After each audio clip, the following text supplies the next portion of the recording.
By the time Darlene Price stood before the judge, nobody in Bryan County was calling her a frightened mother anymore. They called her the woman who had taught her own daughter how to lie.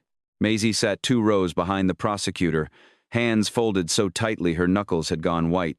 Her feet did not quite touch the floor. Every time someone said her mother's name, the little girl looked down, as if truth itself had become dangerous to meet with her eyes. On the prosecutor's table lay 3 photographs.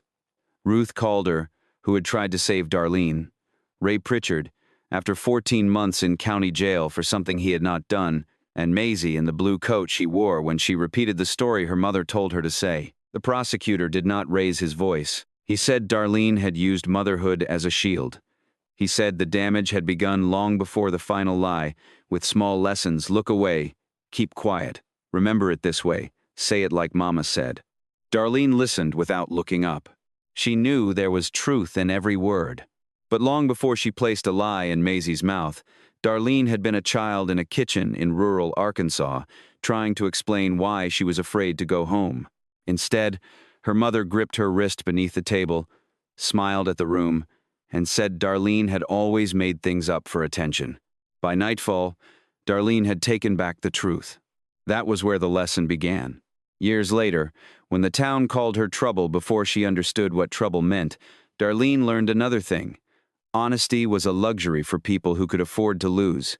Then Ruth Calder offered her a different life, a job, a safe apartment, a chance to keep Maisie, a chance to become the kind of mother Darlene had once needed. For a while, she almost did. But every time the truth threatened the life she was building, Darlene chose one more lie. Some were born from fear, others from pride. And at least one was spoken with full knowledge of who would be hurt. Her childhood explains why the truth frightened her. It does not excuse what she made her daughter carry. The question is not whether Darlene Price was wounded. The question is when she decided her wounds gave her the right to wound someone smaller. The courtroom in Bryan County had never been built for mercy. It had been built from dark wood, old paint, and the kind of silence that made every cough sound like a confession. Ceiling fans turned slowly above the benches. Outside, cicadas buzzed in the courthouse trees.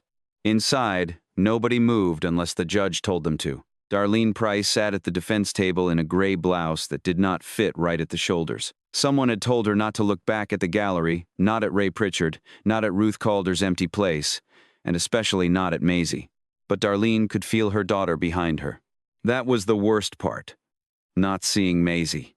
Feeling the smallness of that child in a room full of adults who had finally decided to listen after it was too late.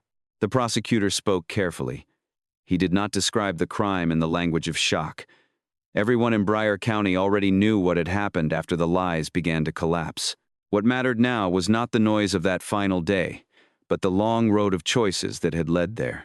He said Ruth Calder had believed Darlene was still reachable, wounded, frightened, proud, but not beyond help. That belief cost her everything. Ray Pritchard sat with his hands folded over his knees. 14 months in county jail had taken weight from his face and trust from his eyes. He had once left groceries on porches without waiting to be thanked. His name had been cleared but not restored. Some things came back on paper long before they came back in the human heart. And Maisie. The court called her a minor witness, a surviving child, a protected party. But Maisie had not only been told to lie, she had been taught that love could ask for lies and still call itself love. Darlene closed her eyes. For one moment, the courtroom smell old wood, paper, dust, coffee gone bitter in the back hallway disappeared. In its place came another room, smaller and hotter, with a linoleum floor curling at the corners and a kitchen table that rocked when anyone leaned on it. She was 8 years old again. Back then, her last name was already something people said with a sigh. Price. As in June Price, who missed rent, borrowed money, and changed her story depending on who was standing at the door. Darlene understood early that adults liked simple versions of people. June was trash. Darlene was trouble. The first lie Darlene remembered telling was not meant to hurt anyone.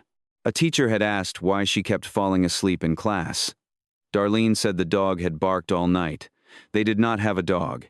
She said it because the truth felt too large for the small plastic chair beneath her. Lies were lighter. They could be carried in a child's mouth without making the room stop breathing. Then came the day she almost told the truth. A woman from the school office had driven her home after Darlene refused to get on the bus. June met them in the kitchen with a smile that looked clean from far away. The woman asked gentle questions. Darlene looked at the floor, then at her mother's hand resting near the edge of the table. She tried. Only a few words came out. "I'm scared when he comes over." The room changed. June's fingers closed around Darlene's wrist beneath the table, not hard enough to leave a mark, just hard enough to teach her what words could cost. Then June laughed softly and told the woman Darlene had always been dramatic, always hungry for attention, always making stories bigger than they were. The woman hesitated. That hesitation stayed with Darlene longer than the grip. It was the moment rescue had almost entered the room, then looked around and decided it was not sure. By nightfall, Darlene had taken it back. She said she had made it up. She said she was sorry. She said whatever her mother needed her to say. And when everyone finally left, June told her a lesson no child should have to learn. The truth don't feed you, baby. It just makes people come take what's yours. Darlene did not know then that one day she would say the same thing in different words to her own daughter.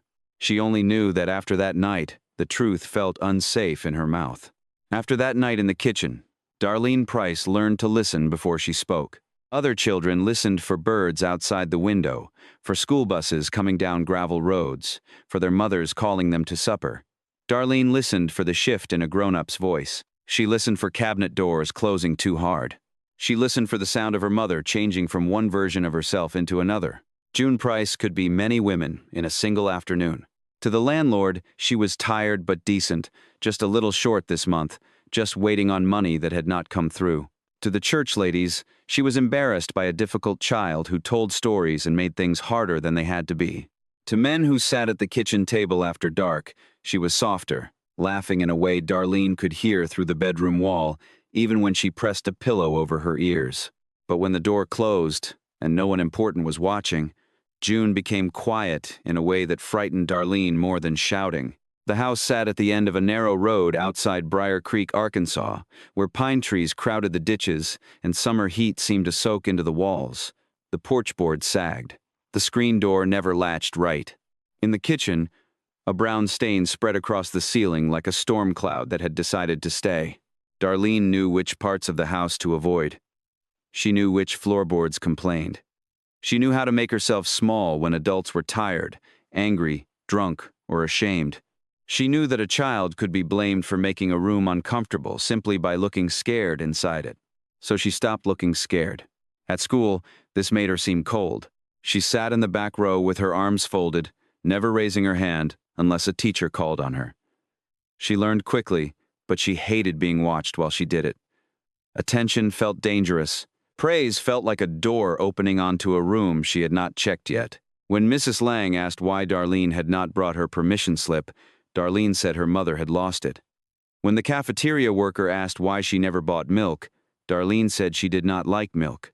When a girl named Patty asked why Darlene sometimes wore the same dress 3 days in a row, Darlene said it was her favorite.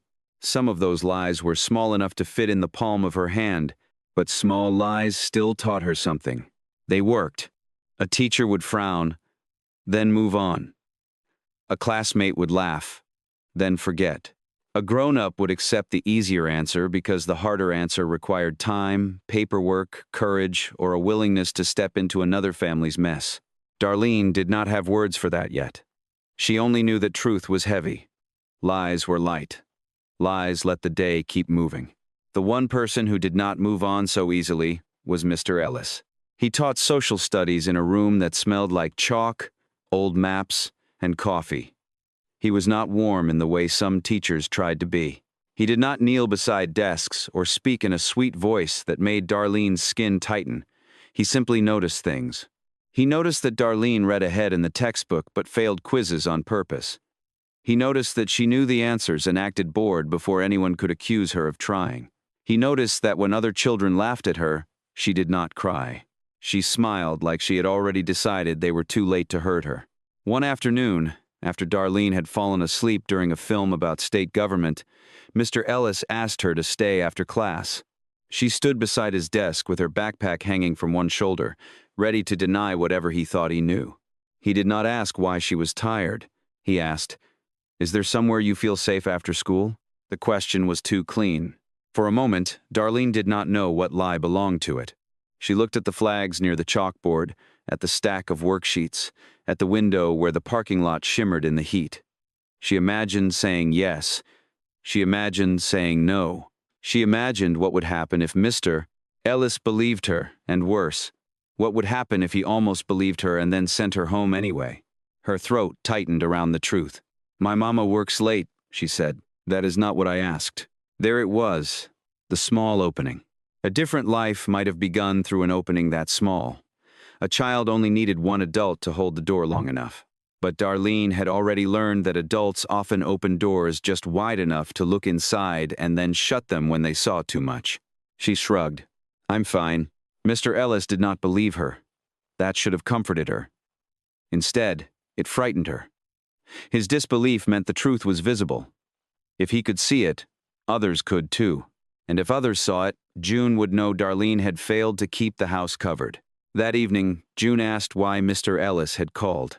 She asked while standing at the stove, stirring beans that had more water than flavor. Her voice was soft. Too soft. Darlene said he wanted her to try harder in class. June looked at her for a long moment. Then she smiled. "You better make sure that's all he wants." Darlene nodded. The next day, she changed. Not in a way anyone could write down. She did not start fights. She did not run away. She did not tell Mr. Ellis to leave her alone.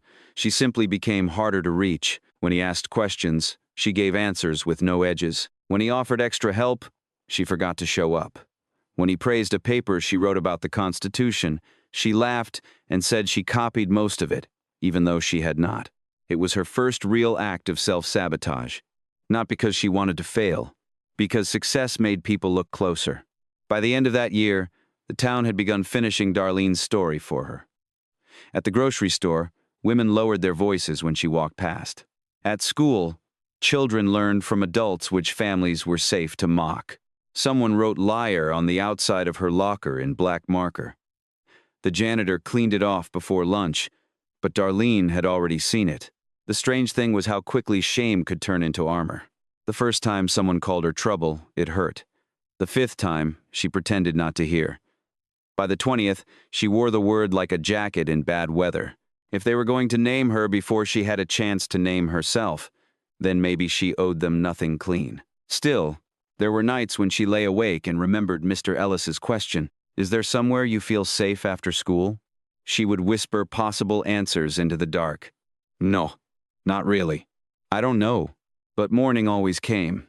June always needed a version of events that would keep people away. The house always demanded silence before breakfast. So Darlene became fluent in what not to say. She learned to edit fear out of her face. She learned to fold pain into jokes, hunger into attitude, loneliness into a stare sharp enough to make people step back. She learned that if people already expected dishonesty from her, then a lie could feel less like a sin and more like meeting expectations. That was the wound no one saw clearly. Not only that Darlene had been forced to hide the truth, but that, little by little, she began to believe the truth no longer belonged to her. By the time Darlene turned 15, Briar Creek had already decided what kind of girl she was. Not from one thing she had done. From 100 little things people collected and passed around until they sounded like proof. She missed school too often. She lied too quickly. She walked with her shoulders tight and her chin raised like she was daring someone to speak first. She did not smile at church ladies. She did not say "yes, ma'am" with the softness they liked. She looked too much like June Price and not enough like a girl anybody wanted to save. That was how a town could make a sentence out of a child. At home, June had become less careful. The men changed, the bills changed, the stories changed. But the pattern stayed the same. Something would go missing, and June would swear she had never seen it. A collector would knock, and June would say they had the wrong house. A neighbor would ask about shouting the night before, and June would laugh like the whole world misunderstood her. Darlene learned to hate that laugh. It was not joy. It was a curtain. Behind it, everything in the house could rot as long as the front room looked normal enough for visitors. Darlene began spending more time away. Sometimes she walked the shoulder of the highway until the gas station lights came on. Sometimes she sat behind the laundromat and watched dryers turn other people's clothes in warm circles. There was something peaceful about machines that did exactly what they were supposed to do. Put in quarters, press the button, wait. No changing stories. No smiles hiding threats. No one asking a child to remember a lie the same way twice. She took small jobs wherever people would let her. At Miller's Diner, she wiped tables and refilled ketchup bottles until a customer complained that she had an attitude. At the bait shop, she swept mud from the floor until the owner's wife said she did not like Darlene hanging around the cash drawer. At a house off County Road 6, she watched 2 little boys for 3 afternoons before the mother said she had heard things about the Price girl and would not need her again. Darlene never asked what things. By then, she understood that rumors did not need names.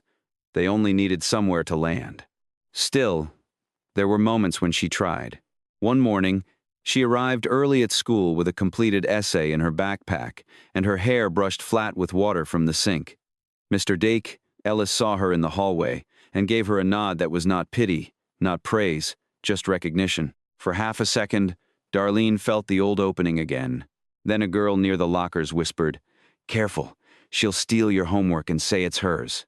The group laughed. Darlene walked past Mr. Ellis without looking at him, went into the bathroom, tore the essay into strips, and flushed it in 2 handfuls. Later, when he asked where the paper was, she shrugged and said she had not done it. She saw disappointment cross his face. That should have hurt enough to change her. Instead, it hardened something. If people were going to call her a liar whether she told the truth or not, then truth started to feel like unpaid labor. Work nobody saw. Work nobody thanked. Work that left her just as dirty in their eyes. The summer everything got worse began with a heat wave in a yellow envelope. It came from Bell's Market, folded once and tucked behind the screen door. Darlene found it before June did. Inside was a note written in block letters, saying that the account under Darlene Price's name had to be paid by Friday or the sheriff would be contacted. For a few seconds, Darlene did not understand. She had no account at Bell's Market. She had never been allowed to open one. She could barely buy a soda there without the cashier watching her hand. When June saw the envelope, she snatched it away and said it was nothing. But Darlene knew the shape of nothing in her mother's mouth. By Friday, the whole thing had found daylight. Mr. Bell stopped Darlene near the front of the store while 2 women from church stood close enough to hear. He held up the paper and asked if she thought being young meant she could sign for groceries and cigarettes, and then pretend not to know about it. Darlene felt every face turn toward her. "I didn't sign anything," she said. Mr. Bell's eyes moved over her like he had expected that answer. "Your name's on it. My mama did that." The silence that followed was worse than laughter. One of the church women looked away. The other pressed her lips together, not shocked, only satisfied. To them, Darlene blaming June was just another ugly thing from an ugly family. A daughter turning on her mother. A liar choosing the biggest lie in the room. Mr. Bell said he did not want trouble. He just wanted the bill paid. There was that word again. Trouble. Darlene walked out before he finished talking. Her ears burned. Her hands shook so badly she could not light the cigarette she had stolen from June's purse that morning. She stood behind the store beside the stacked milk crates and understood something with a clarity that frightened her. Even her name was not safe. June could use it, stain it, leave it behind, and the town would still look at Darlene as if she had dirtied herself. That night, she confronted her mother. June did not deny it for long. She said it was only groceries. She said families helped each other. She said Darlene owed her for the roof over her head, for the food in her stomach, for all the times June had kept outsiders from dragging her away. Darlene said, "You used my name." June slapped the dish towel against the counter, not Darlene's face, but close enough to make the point. "What name?" she said. "You think that name was worth something before I used it?" The words did not break Darlene all at once. They settled. That was worse. Over the next weeks, Darlene stopped correcting people. If someone accused her of lying, she smiled. If a teacher marked her absent when she had been in the nurse's office, she did not argue. If June needed a story told, Darlene told it with less hesitation than before. Not because she believed June deserved protection, because a part of Darlene had begun to believe there was no clean version of herself left to protect. This was the first real turn. Not the first wound. Not the first lie. The first time Darlene chose the mask after knowing it was a mask. She knew Mr. Ellis still watched her with concern. She knew the school counselor had left a note asking her to come by. She knew there were people who might have listened if she had given them another chance. But another chance meant standing in a room and asking someone to believe a Price girl over the story already written on her. Darlene was too tired for that, so she became easier to misunderstand. Then Wade Larkin noticed her. He was older, though not so old that anyone in town called it what it should have been. He worked sometimes at a body shop near the edge of town, drove a primer gray car with one door a different color, and had a way of leaning against things as if the world owed him an apology. He first spoke to Darlene behind the laundromat, where she was eating crackers from a vending machine and pretending it was dinner. "You always look like you're fixing to bite somebody," he said. Darlene looked up, ready to cut him down, but Wade smiled. Not like Mr. Bell, not like the church women, not like June. Like he saw the sharp edges and approved of them. "Good," he said. "Means they ain't broke you yet." No one had ever said anything like that to Darlene. Not you, poor thing. Not what happened to you. Not why don't you try harder. Wade made her hardness sound like strength. He made her anger sound like intelligence. He made the thing everyone else hated in her feel. For one dangerous moment, like the only part worth keeping. Darlene should have been afraid of how easily that mattered. Instead, she felt chosen. Wade Larkin did not save Darlene Price. He only arrived at the exact age when she was desperate enough to mistake attention for rescue. That was what made him dangerous. He never asked her to explain the stories people told about her. He did not flinch when someone at the gas station muttered her last name like a warning. He did not tell her she should go back to school, make peace with June, try harder, dress better, speak softer, or stop looking so angry. He liked the anger. At least, that was what he let her believe. "You got a mean look," he told her one night, sitting on the hood of his car outside the laundromat. "I like that. Means you know what people are." Darlene should have heard the trap in that sentence. Instead, she heard permission. With Wade, every ugly thing Briar Creek had used against her became proof that she was smarter than the town. If people called her trouble, Wade said it was because they were scared of girls who did not beg to be liked. If teachers gave up on her, Wade said school was just a place where poor people learned how to apologize for being poor. If June screamed that Darlene was ungrateful, Wade said mothers like June only knew how to keep daughters small. Some of it was true. That made the rest easier to swallow. Wade did not pull Darlene into darkness all at once. He let her walk there feeling like it was her own idea. First, he asked her to say he had been with her when he had not. Then he asked her to hold a little cash and not ask where it came from. Then he asked whether anyone had been around the body shop that afternoon, whether Mr. Bell still kept a ledger under the counter, whether the deputy drove past June's road after midnight or before. Each question felt harmless if she did not line them up. Darlene became good at not lining things up. When Mr. Ellis saw her getting into Wade's car and told her to be careful, she laughed in his face. "You don't know me," she said. But that was not true. He knew enough. That was why she had to make him wrong. The first lie she told for Wade came easily. Too easily. A deputy asked if she had seen Wade near Bell's Market after closing. Darlene said Wade had been with her behind the laundromat. She even added details. The vending machine had eaten his quarter, it had started raining, they had argued about cigarettes. The deputy wrote it down and looked bored. Wade kissed her forehead later and said, "See? You're the only one in this town with any nerve." Darlene carried that sentence for weeks. She knew she had lied. She knew Mr. Bell was not a kind man, but he had not deserved whatever Wade had done or helped someone else do. She also knew she could have corrected herself the next day.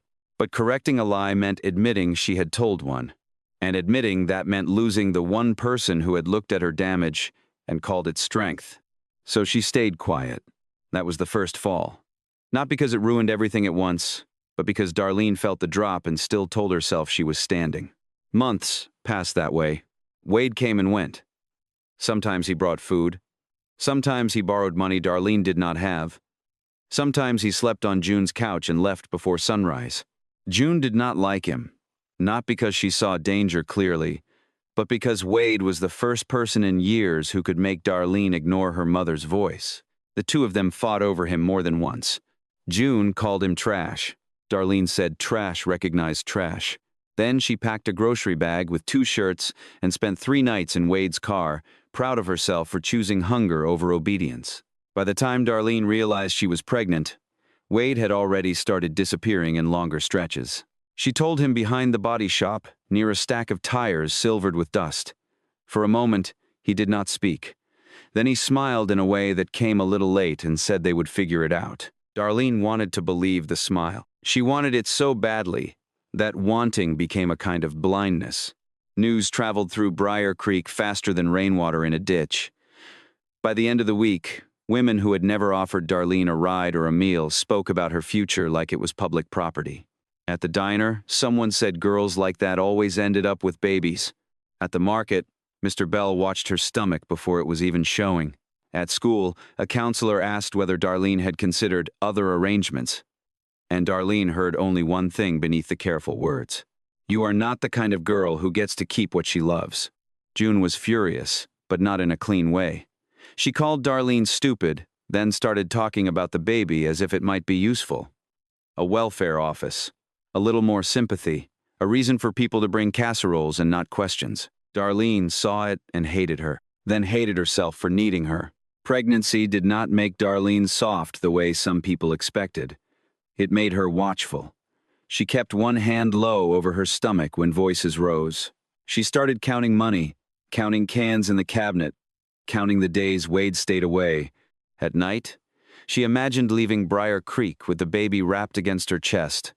Imagined a place where nobody knew June, nobody knew Wade, nobody knew what had been written on her locker. But imagination was not a bus ticket.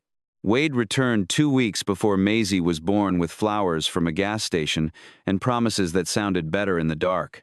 He said he had been scared. He said fatherhood made a man think. He said the town wanted him gone because they knew he was the only person on Darlene's side. Darlene knew some of that was a lie. She let herself need it anyway.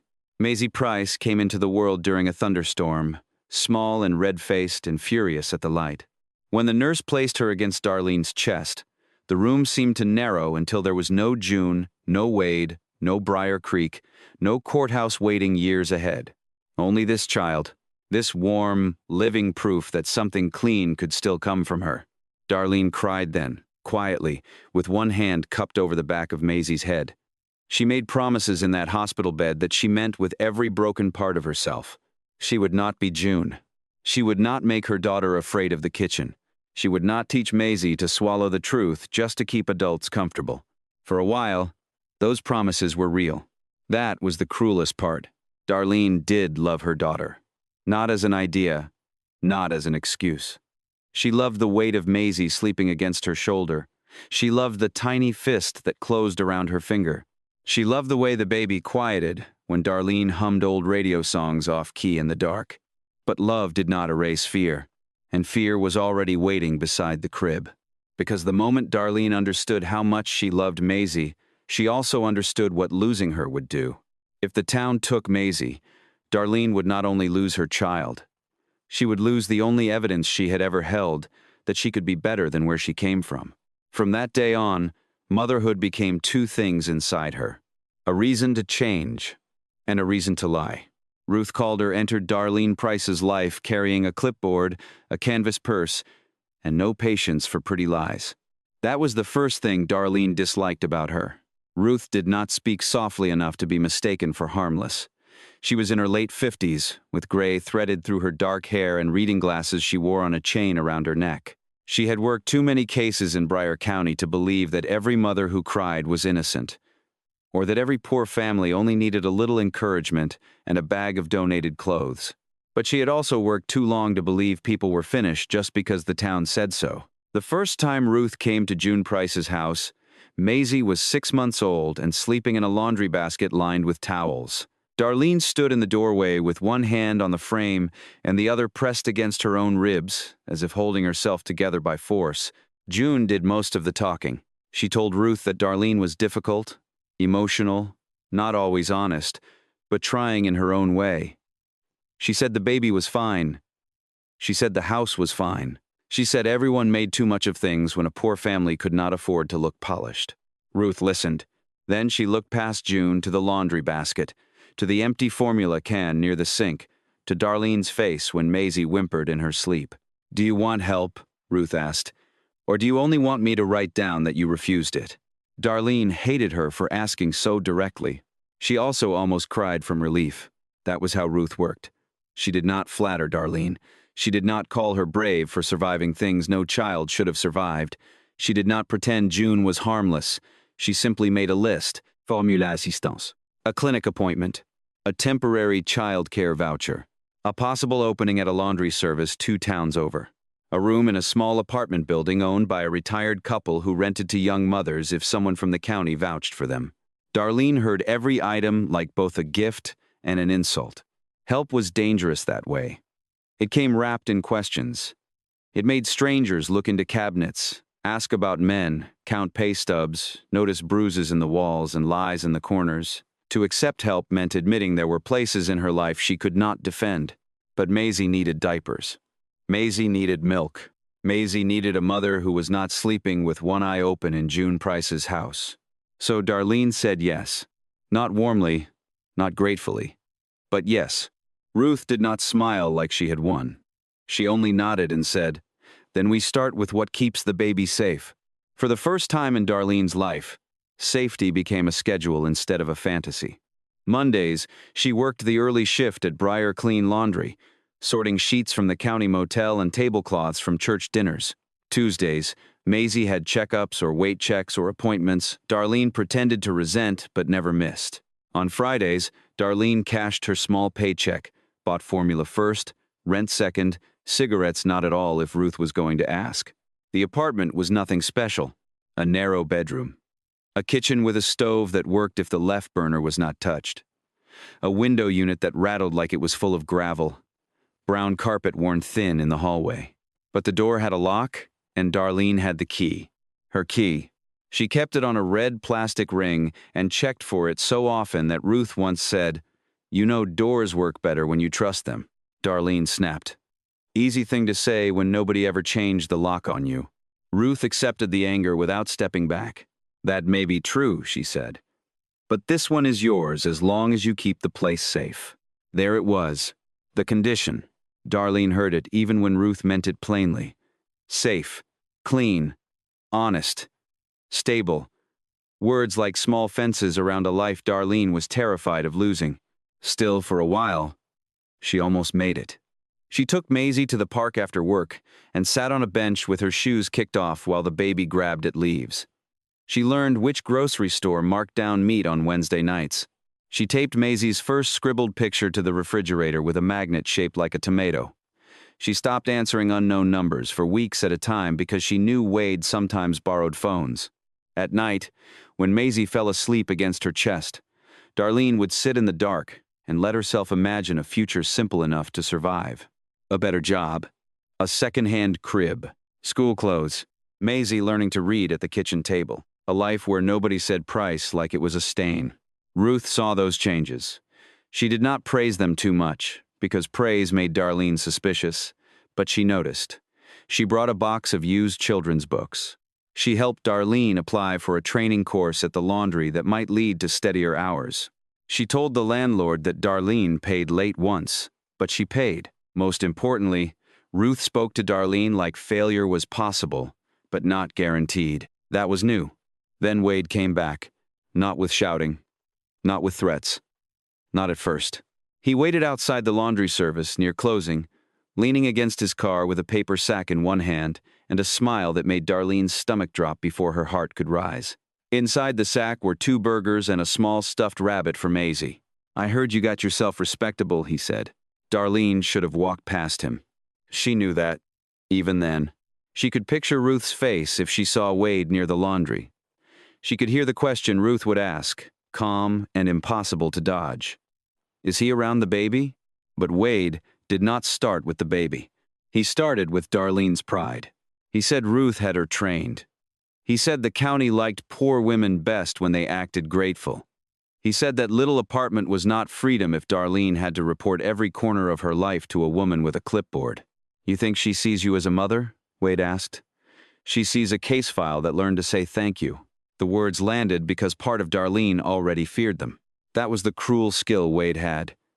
He rarely invented the wound, he pressed where it already hurt. Darlene told him to leave, but she took the sack.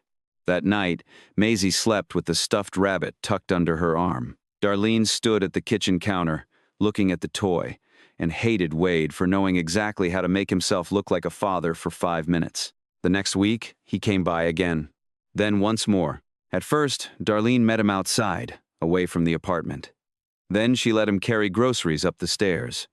Then one evening, during a hard rain, she let him step inside while Maisie was awake. She told herself it did not count. He was only drying off. Maisie was too little to understand. Ruth did not need to know every small thing. Those were the words that opened the door wider. When Ruth asked later whether Wade had been around, Darlene felt the old kitchen table rise inside her. The grip under the table. The smile across the room. The cost of saying something that might make people take what was hers. No, Darlene said. Ruth looked at her for a long moment. Darlene held the lie steady. She was not a child anymore. No one had gripped her wrist. No one had forced the words into her mouth. That was why this lie mattered. It was hers. And somewhere beneath the fear, beneath the shame, beneath the desperate need to believe she still controlled the life Ruth had helped her build, Darlene understood exactly what she had risked. But when Ruth left, Wade was still in the next room, sitting on the floor with Maisie, making the baby laugh. For one dangerous evening, the lie seemed worth it. Ruth Calder noticed the change in Maisie before Darlene admitted there had been one. It was not dramatic at first. Maisie did not cry when Ruth visited the apartment. She did not hide under the table or refuse to speak. She still accepted the picture books Ruth brought in a brown paper bag, still sat on the carpet turning pages with the careful seriousness of a child who believed books deserved manners. But she watched her mother before answering simple questions. That was what Ruth noticed. If Ruth asked whether Maisie liked school, the girl's eyes moved first to Darlene. If Ruth asked who had brought the stuffed rabbit, Maisie pressed its ears flat between her fingers and waited. If Ruth asked whether anyone had been staying over, Maisie became very still, as if stillness itself might be the correct answer. Darlene saw it too. She told herself Ruth was reading too much into a shy child. Then Connie Bell called. Connie was Maisie's kindergarten teacher. A woman with tired eyes, soft cardigans, and the kind of patience that came from knowing children rarely said the thing they meant on the first try. She did not accuse Darlene of anything. She only said Maisie had started changing her answers between morning and afternoon. That week, Maisie told Connie that a man had fixed the kitchen sink. Later, she said no man had been there. The next day, she said her mother had fixed it. Then she cried when asked whether she wanted to draw her family. It may be nothing, Connie said carefully. Darlene hated the carefulness more than accusation. Careful meant people were building a file in their heads.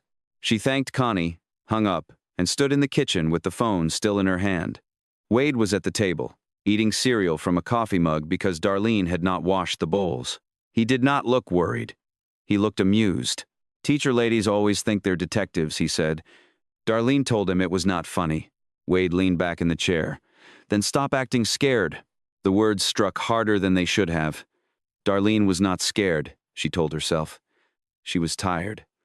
Watched. Pressed from every side by people who thought help gave them the right to count the breaths in her apartment. But fear had its own smell, and Wade knew it. Ruth came by 2 days later without calling first. That alone made Darlene's chest tighten. Ruth never liked surprises unless she thought someone was hiding something. She stood in the doorway, looked at Wade's jacket hanging over the back of the chair, then at the small pair of men's work boots near the wall. Darlene saw the evidence at the same time Ruth did. The room seemed to narrow around it. Is he here now? Ruth asked. No. The answer came too fast. Ruth did not raise her voice. That was one of the things Darlene hated about her. Anger could be fought. Calm made a person feel exposed. Darlene, Ruth said, I cannot help you protect Maisie if you make me guess what she needs protection from. Darlene laughed once, sharp and ugly. You don't protect us. You check on us. That is what it feels like to you, Ruth said. It may not be what it is. Darlene wanted to throw her out. She wanted to scream that Ruth had no right to stand in the apartment Darlene paid for, looking at boots like they were a verdict. Instead, she folded dish towels that were already folded and said Wade was not dangerous. Ruth looked toward the bedroom, where Maisie was pretending not to listen. Then why is your daughter learning to answer questions with her eyes on you? That sentence stayed in the apartment after Ruth left. Darlene tried to shake it loose by cleaning, by snapping at Wade, by making Maisie macaroni and cutting the pieces too small though the girl was old enough to eat them whole. Nothing worked. That night, Wade disappeared for 3 hours and returned with rain on his shoulders and a mood Darlene could not read. He found her sitting at the kitchen table with Ruth's card in front of her. "You planning to call your keeper?" he asked. "She knows you've been here. She knows what you let her know." Darlene said nothing. Wade opened the refrigerator, closed it, then gave a low laugh. "You really think Ruth Calder is different from the rest of them?" Darlene looked up. Something in his tone had changed. Not louder, not rougher, more certain. "She knew your mama," he said. Darlene went still. Wade watched her face and seemed pleased to find the place where the sentence had entered. "Everybody knew June," Darlene said. "Not like that." The apartment went quiet except for the window unit rattling in the next room. Wade told it slowly, not because the story required care, but because he enjoyed measuring how much each piece cost her. He said June had crossed paths with Ruth years ago, back when Darlene was still a girl and people were asking questions about the Price house. He said Ruth had heard things. Maybe not everything, maybe not enough, but enough to know June was not simply a tired mother with a difficult child. Darlene felt heat rise behind her eyes. "Ruth never said that." "Course she didn't." Wade smiled. "Wouldn't look so holy if she admitted she knew your mama was rotten and still let you stay there. It was not the whole truth." Wade rarely needed the whole truth. He only needed a piece sharp enough to cut with. Ruth had not been Darlene's caseworker back then. Ruth might have heard rumors the way everyone heard rumors in a county where every family's pain traveled through church basements and courthouse hallways, but Darlene did not know that in the moment. What she heard was simpler and crueler. Someone had known, someone had seen smoke, and still left her in the fire. The next morning, Ruth called and asked Darlene to come to the county office without Wade, without June, without anyone else. Darlene almost refused, but Maisie was still asleep, one hand wrapped around the stuffed rabbit, and the sight of her made Darlene say yes. Ruth had arranged more than a conversation. There was an opening at a women's residence in a neighboring county. Not perfect, not permanent, but clean, monitored, away from Wade, away from June, away from Briar Creek's eyes. Ruth had already spoken to the director. Darlene could start over there with Maisie if she agreed that day. That day, Darlene stared at the paperwork. For one dizzy moment, she saw it. A room Wade did not know about. A school where Maisie would not have to change her answers. A door Ruth could help her close for good. Then Ruth said, "I need you to be honest with me now." The word honest landed wrong. Darlene thought of Wade's smile, of June's kitchen, of Ruth maybe knowing more than she had ever admitted, of every adult who had come close enough to see the edge of the wound and then step back before getting dirty. "What did you know about my mother?" Darlene asked. Ruth's face changed. Not guilt exactly, recognition. And that was enough to ruin the room. Ruth said she had heard concerns years ago, but had never been assigned the case. She said she wished she had pushed harder. She said regret was not the same as excuse, but it was real. Darlene barely heard the rest. All she could think was that Ruth had been part of the same world that watched Price girls bleed quietly and then called them dramatic when they stained the floor. She left without signing. Ruth followed her to the hallway. "Darlene, this is not about me. It is not about June. It is about Maisie." But Darlene was already holding the old wound with both hands. That evening, she told Wade about the residence. He did not shout. He did not need to. He only said that if she left, Ruth would learn every ugly thing Darlene had hidden. Every visit. Every false answer. Every time Maisie had been told what to say. He said Ruth would take the child first and ask questions later. "Women like her don't forgive girls like you," he said. "They collect mistakes." Darlene knew he was using her fear. She knew it. That knowledge should have saved her.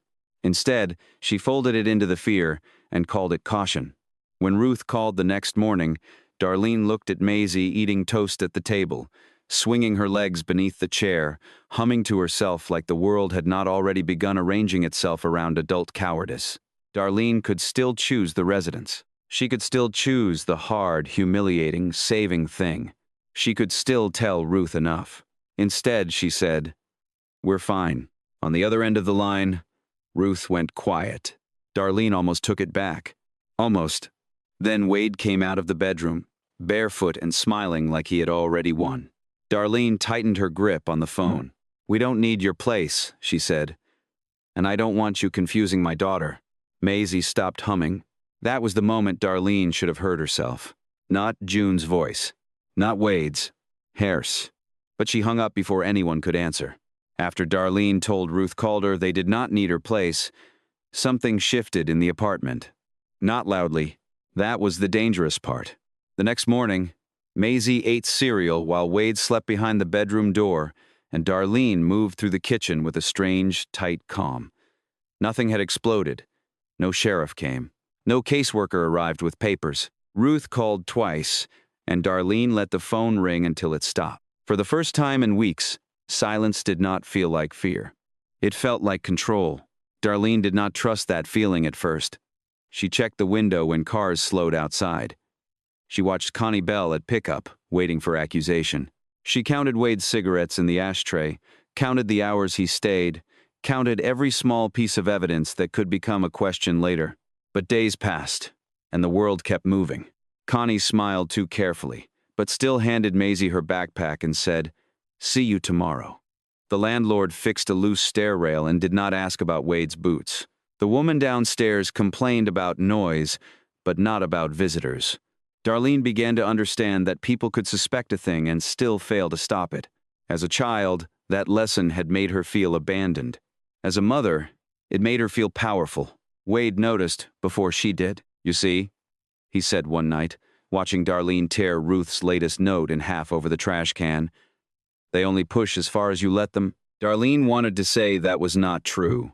Ruth had power. The county had power. Teachers, deputies, judges, all of them had words that could turn into forms, and forms that could turn into doors closing. But Wade was right about one thing. People hesitated when a mother cried. They hesitated when a poor woman accused them of judging her. They hesitated when a child changed her answer and the mother looked wounded instead of guilty. Darlene learned to use that hesitation. When Connie asked whether Maisie seemed anxious at home, Darlene lowered her voice and said people kept making the girl nervous. When Ruth came to the laundry service, Darlene stood where other workers could hear and said she was tired of being treated like a bad mother for being poor. When the landlord hinted that Wade was around too often, Darlene said raising a child alone was hard enough without neighbors turning every man on the stairs into gossip. None of those answers was a full lie. That made them easier to live with. Wade had been there, yes, but not every night. Maisie was nervous, yes, but adults had been asking her questions. Ruth did watch closely. Connie did make careful notes. The county did have the power to take children away. Darlene told herself she was only balancing the story. Then Ray Pritchard began leaving groceries. Ray lived in the next building over, a quiet man with a bad knee and a habit of helping without making speeches.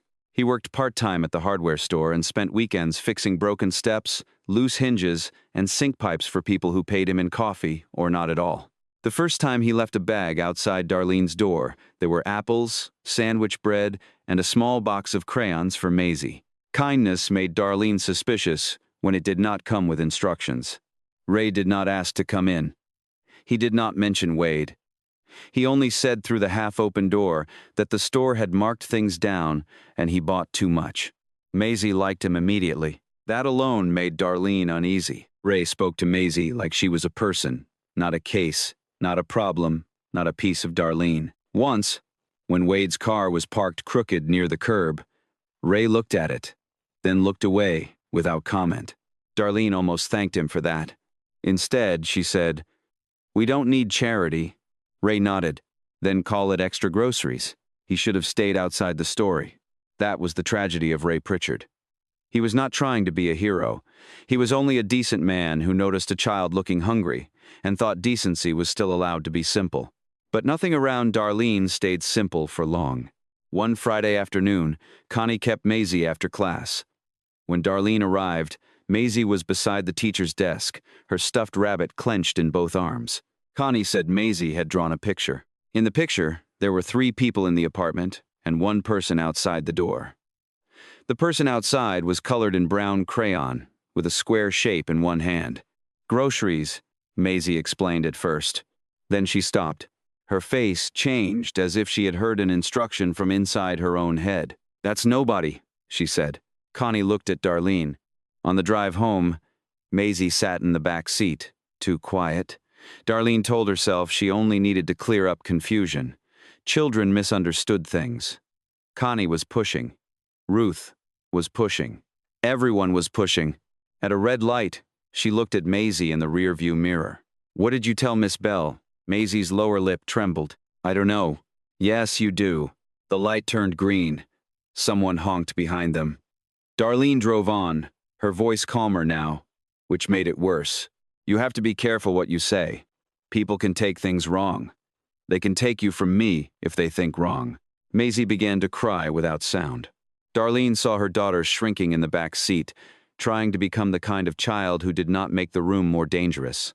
For 1 second, Darlene recognized the posture. It was hers. That should have stopped her. Instead, she continued. By the time they reached the apartment, Darlene had given Maisie the version she wanted repeated. Ray brought groceries because he was lonely. Wade was not living there. Nobody told Maisie to keep secrets. Miss Bell got confused because grown-ups did not always understand children.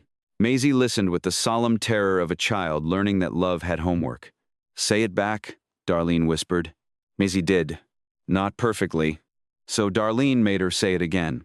That evening, Connie called. Darlene answered because ignoring a teacher felt like leaving a door open. Connie said Maisie seemed upset. Darlene let her own voice break. She is upset because everyone keeps making her feel like something is wrong with her family. There was a pause. Darlene pressed harder. "You say you want to help, but you put things in a child's head and then act surprised when she cries." The words worked. Connie softened. Not completely, but enough. Enough was all Darlene needed. After the call, Darlene turned and found Maisie standing in the hallway. The girl had heard. There was fear in her face, but beneath it was something worse. Confusion. Maisie was trying to understand whether her mother had lied to protect her or lied about her. She was too young to separate those things, and Darlene was too far gone to help her. Later, Wade praised her for handling Connie. Darlene did not feel proud. She went into the bathroom, shut the door, and pressed both hands against the sink until her wrists hurt. She knew what she had done. Not all of it. Not the future shape of it. Not Ruth's name in a courtroom or Ray's face after 14 months behind bars. But enough. She knew Maisie had told a small truth. She knew she had trained the child to bury it. She knew Ray had done nothing except step too close to a family already built on unstable ground. And she knew she could still call Ruth. That knowledge sat beside her all night, like a witness. By morning, Darlene had decided on a new version. Not because she believed it, because she needed it. And need, in Darlene's life, had always known how to dress itself up as survival. Ruth Calder did not come back with kindness first. She came back with papers. That was how Darlene knew the visit was different. Not pamphlets. Not appointment cards. Not another note with a phone number written in Ruth's square handwriting. These were forms clipped inside a blue county folder, the kind of folder Darlene had feared since Maisie was born. Darlene opened the door halfway and did not invite her in. Ruth did not ask to come in. She only said, "We need to talk before this becomes something you cannot pull back." Darlene almost laughed. In her life, adults always seemed to arrive right after the pulling back was already impossible. Maisie sat on the living room floor with her stuffed rabbit in her lap. She was not playing with it. She was holding it like something that might be taken if she forgot to keep both hands around it. Ruth saw that. Darlene saw Ruth see it. That was the worst part now. Not being watched, but knowing exactly what the watching meant.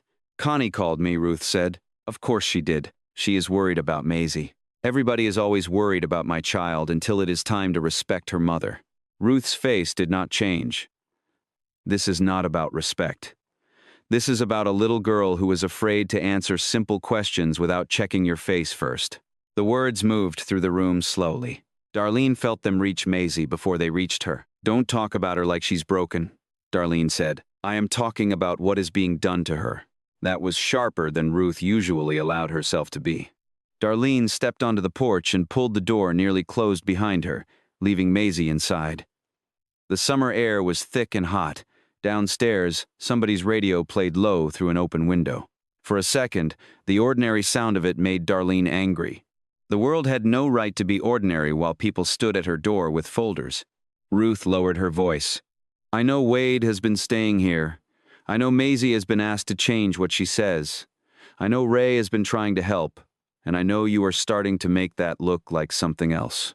Darlene's stomach tightened. Ray's name should not have been in Ruth's mouth yet.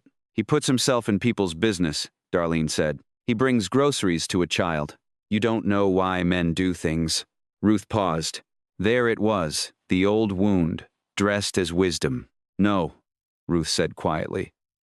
But I know when a mother is preparing to let an innocent man carry a piece of a story that does not belong to him. Darlene looked away. For the first time, Ruth had said it plainly enough that there was no room to pretend she misunderstood. The porch boards creaked beneath Darlene's feet. Behind the door, Maisie made no sound. That silence accused Darlene more than Ruth did. I can help you today, Ruth said. Not next month. Not after Wade leaves on his own. Today, you tell me what has been happening. You let me get Maisie somewhere calm for the night. You come with us if you can tell the truth and keep him away. Darlene shook her head before Ruth finished. Not because she did not want it, because she did. Wanting made the offer dangerous. If she reached for it and Ruth changed her mind, Darlene would not survive the shame. If she told the truth and Maisie looked at her differently, she would lose the last clean thing in her life. If she admitted Wade had been there, admitted what she had told Maisie to say, admitted how far the story had already bent, then Ruth would know. Not suspect. No. You think you can say calm things and make it sound like you're not taking my daughter? Darlene said. I am trying to keep you from losing her completely. That sentence hit too close to mercy. Darlene's eyes burned. For one moment, she almost broke. The confession rose in her throat with the force of something living. She wanted to say Wade was in and out. She wanted to say Maisie had drawn the picture because children noticed more than adults wanted them to. She wanted to say she had made Maisie repeat the words in the car, and that the sound of her daughter obeying had made her hate herself. But then Ruth said the one thing Darlene could not bear. You are making her protect adults the way you were made to. The porch went still. Darlene stopped crying before the tears fell. In Ruth's voice, she heard the kitchen from years ago. She heard June's laugh, June's grip, June's lesson. But worse than that, she heard the shape of herself inside the woman she hated most. No, Darlene said. Darlene, no, you don't get to do that. Ruth looked tired then. Not angry. Tired in a way that made her seem older. I am not trying to shame you. You just did. I am trying to wake you up. Darlene gave a small, bitter smile. You people always call it helping when you finally get the right words to make somebody feel dirty. Ruth's folder lowered slightly in her hand. You still have a choice. Darlene turned toward the door. That was the moment. Not the final crime. Not the courtroom. Not the sentence years later. This smaller moment on a hot porch, with a child listening through a door and an old woman offering the last bridge Darlene had not burned yet. Darlene knew Ruth was right. She knew Maisie was afraid. She knew Ray had not earned the suspicion beginning to gather around him. She knew Wade would not save anyone but himself. And still, she reached for the one thing that had always felt safer than surrender. Control. Stay away from my daughter, Darlene said. Ruth did not answer right away. When she finally spoke, her voice was low. If I do that, I stop being the adult I should have been for you. Darlene opened the door and stepped inside. Maisie looked up from the floor, rabbit pressed under her chin. For 1 second, mother and daughter stared at each other, and Darlene saw the question in the child's face. Are we safe now? Darlene could not say yes. So she said the only thing she had taught herself to say when the truth became too costly. Everything is fine. And Maisie, because she loved her mother, tried to believe her. After Ruth left the porch, Wade started packing without calling it packing. A shirt disappeared from the chair. Then his razor. Then the spare keys he had once tossed into Darlene's kitchen drawer like he lived there. When she asked where things were going, he said she was imagining trouble because Ruth had gotten inside her head. But Darlene knew the rhythm of leaving. She had heard it in June's house all her life, the quieter footsteps, the smaller promises, the way people began removing themselves before they admitted they were gone. Wade did not say he was abandoning her. He said he was being careful. He said Ruth was building a case. Connie was talking too much. Ray Pritchard had been seen near the apartment often enough that people would believe almost anything if Darlene stopped acting guilty. He said Darlene needed to decide whether she wanted to lose Maisie or protect the family she still had. Family? He used the word like he had earned it. Darlene stared at him across the kitchen and understood, with a coldness that almost steadied her, that Wade would save himself first. If the county came, he would become a visitor, a concerned friend, a man who had tried to help a woman everyone already knew was unstable. He would leave Darlene holding every broken piece. That should have sent her running to Ruth. Instead, it made her more desperate to control what came next. By then, Ray's name had begun moving through the story in quiet ways. A neighbor remembered seeing him near Darlene's stairs. Connie had heard Maisie mention groceries. Wade said Ray was too eager, too present, too easy to explain. Darlene hated the suggestion at first. Ray had never done anything except bring food, fix a hinge, and speak gently to her child. But innocence was fragile around a person who needed somewhere to place blame. Darlene did not accuse him directly. Not yet. She only stopped correcting the shape of suspicion when it appeared. When the woman downstairs asked if Ray came by too much, Darlene looked tired and said, "I don't know why he keeps watching us." When Connie asked whether Maisie felt uncomfortable around anyone, Darlene said some men like to look helpful in public. She did not say Ray's name. She did not have to. The room took it from her. Each half sentence made the next one easier. Then Ruth called and said there would be a meeting the following morning. Not a friendly visit, not a check-in. A formal review. Connie would be there, Ruth would be there. Darlene could bring Maisie, or Ruth would come with someone authorized to make sure the child was seen. Darlene hung up before Ruth finished. Maisie was at the table coloring with one blue crayon worn down to the paper. She did not look up when the call ended. Darlene sat across from her. "We have to talk about tomorrow." Maisie's hand stopped moving. The apartment seemed to hold its breath. Darlene began carefully, using the calm voice she had come to hate in other adults. She said Miss Ruth and Miss Connie were confused. She said grown-ups sometimes misunderstood things. She said Ray had been around too much, and Maisie might need to tell him that. Maisie's eyes filled before Darlene finished. "I don't want to remember it anymore," she whispered. Darlene went still. Not "I don't want to say it. Remember," as if the story had become a room inside the child's mind, and Darlene kept forcing her back into it. For one clear second, Darlene saw everything. She saw Maisie's feet not reaching the floor someday in a courtroom. She saw Ruth's tired face. She saw Ray's groceries left outside a door that should never have opened to him. She saw June Price standing in another kitchen, teaching a little girl that safety meant saying whatever kept adults untouched. Darlene could still stop. She could call Ruth back. She could say Wade had been there. She could say Ray had done nothing. She could kneel in front of Maisie and tell the child that no love worth having should require this much fear. The moment waited for her. Then Wade opened the bedroom door. He did not say anything. He only looked at Darlene, then at Maisie, then at the phone on the wall. And Darlene made her choice. She reached across the table and took the blue crayon from Maisie's hand, gently enough that it almost looked like tenderness. "You don't have to remember it," she said. "You just have to say it right." Maisie began to cry then.